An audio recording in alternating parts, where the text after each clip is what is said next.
Today we have the 2017 Mercedes-Benz E-Class. This vehicle has done just over 33,000 miles. It has an automatic transmission and a diesel fuel type.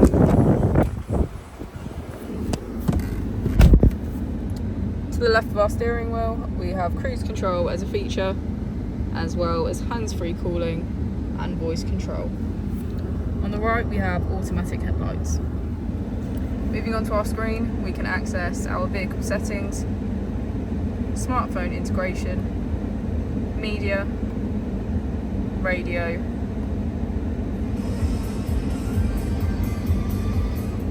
and navigation. If we put the vehicle into reverse, we can see that it comes with a parking camera with front and rear parking sensors. Just below we have our AC with heated seats on either side. As we go into the back of the vehicle, we can get a good view of our panoramic roof and see that all of our seats have a black leather trim.